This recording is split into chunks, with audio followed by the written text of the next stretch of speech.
साधु संतों, महंतों और श्रद्धालुओं को 12 वर्षों से जिस पावन क्षण का इंतजार था, वो समय अब आ गया है। विश्व के सबसे बड़े धार्मिक और आध्यात्मिक समागम का शंखनाद हो चुका है। इसी के साथ प्रयागराज के कुंभ मेला क्षेत्र में धार्मिक अनुष्ठानों और कर्मकांड का सिलसिला भी शुरू हो चुका है। मेला क्षेत्र में सभी 13 अखाड़ों को भूमि आवंटित हो चुकी है और इसी कड़ी में महानिर्वाणी और अटल अखाड़े ने भूमि पूजन का आयोजन किया। श्री पंचायती अखाड़ा महानिर्वाणी के सचिव महंत जमुनापुरी की अगुवाई में वैदिक मंत्रोच्चारण के साथ भूमि पूजन अनुष्ठान किया गया। सबसे पहले सभी देवी देवताओं का आवाहन किया गया और फिर मिट्टी खोदकर भूमि पूजन की परंपरा प्रारंभ की गई। धरती माता से उनकी गोद में अखाड़े की बसावट की अनुमति ली गई।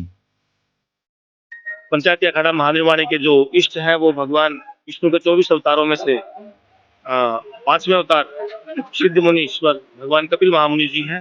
मुनि के यहाँ इसके बाद अब प्रथम में उनका मंदिर देवालय बनेगा।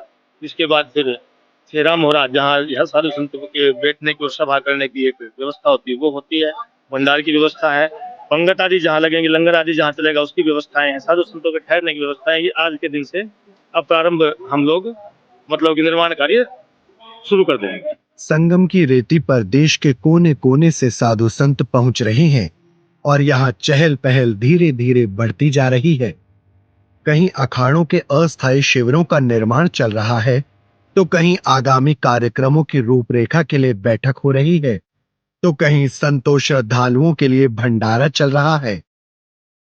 शिविर बसने के साथ ही शुरू हो जाएगी नगर प्रवेश और पेशवाई की तैयारी। 15 तारीख को हमारा जो है नगर प्रवेश होगा और 1 तारीख को जो है पेशवाई होगी, 1 जनवरी को। तो महाराज यहाँ पे कब तक आप लोग आ जाएंगे? 1 जनवरी को यहाँ पे आ जाएंगे। कुछ ही दिनों में पूरे वैभव और शोभा यात्रा के साथ कुंभ मेला प्रवेश के कार्यक्रम शुरू हो जाएंगे।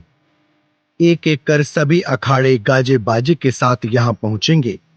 त्रिवेणी के तट पर सनातन संस्कृति की गौरवशाली छटा बिखरने लगेगी और पूरा विश्व इस अद्भुत महापर्व का साक्षी बनेगा।